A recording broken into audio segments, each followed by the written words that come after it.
Hay crímenes que nacen del odio, otros de la pasión y algunos del miedo.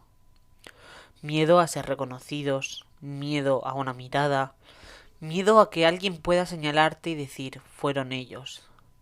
La madrugada del 30 de octubre de 2012, en La Rioja, Antonio José Ávila Sánchez, conocido como el Sebi, fue asesinado en su propia casa.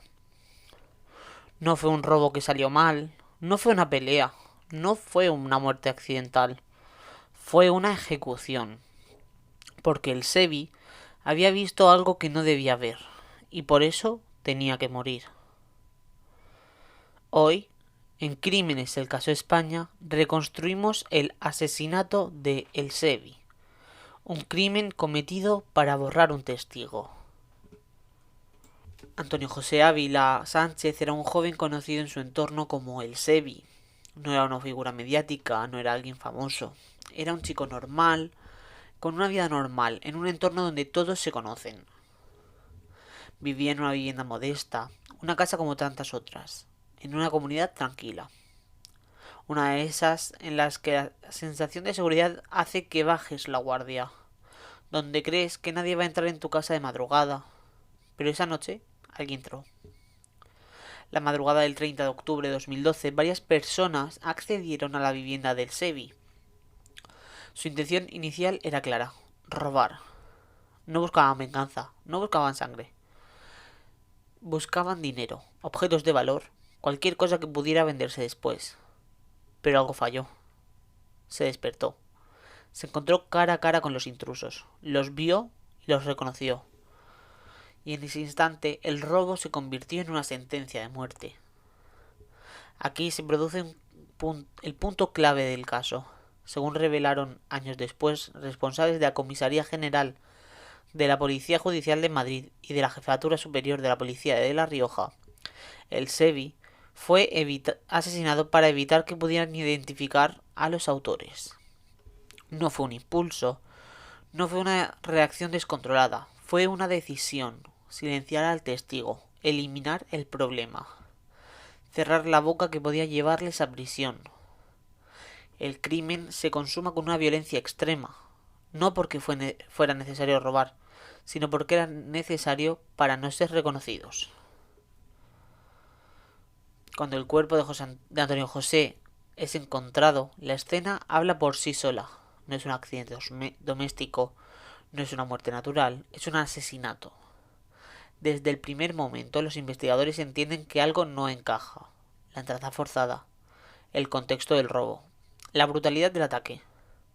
La hipótesis del homicidio empieza a tomar fuerza y pronto surge una idea inquietante.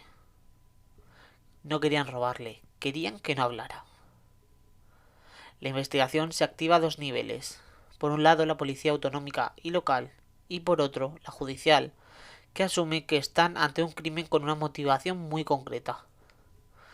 Se analizan huellas, movimientos en la zona, posibles personas que sabían que el Sebi estaba solo, reacciones previas y sobre todo quién podría tener miedo a ser reconocido.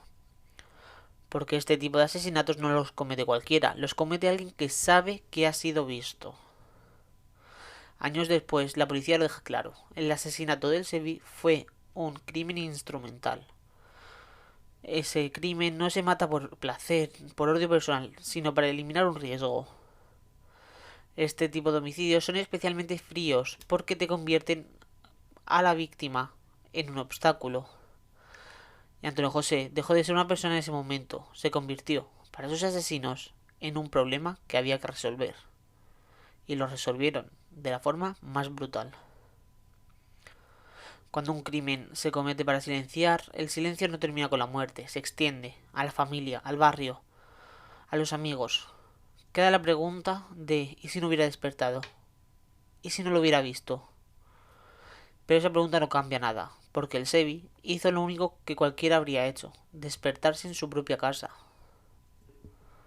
El 21 de abril de 2016, el tribunal, la sala segunda del Tribunal Supremo ha confirmado la sentencia que la Audiencia Provincial de La Rioja dictó, condenando a 20 años de prisión a A.V y a G.B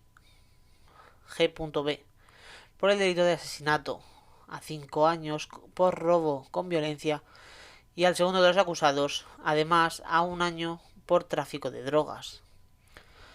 El tribunal impuso la pena más alta por asesinato, de 20 años, por apreciar extrema violencia en los hechos y por los medios utilizados en la agresión, un instrumento contundente y un cuchillo. Consideraron probado que a finales del mes de octubre de 2012 ambos procesados, tras ponerse de acuerdo, se trasladaron al domicilio de Sevi en el barrio Logroñés de La Estrella, con la idea de apropiarse de una cantidad de marihuana que la víctima guardaba en su casa.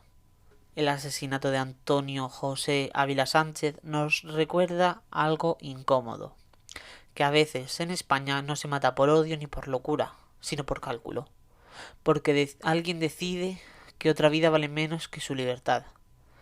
A El Sevi no lo mataron por quien era, lo mataron por lo que sabía. Y esa es una de las formas más crueles de morir.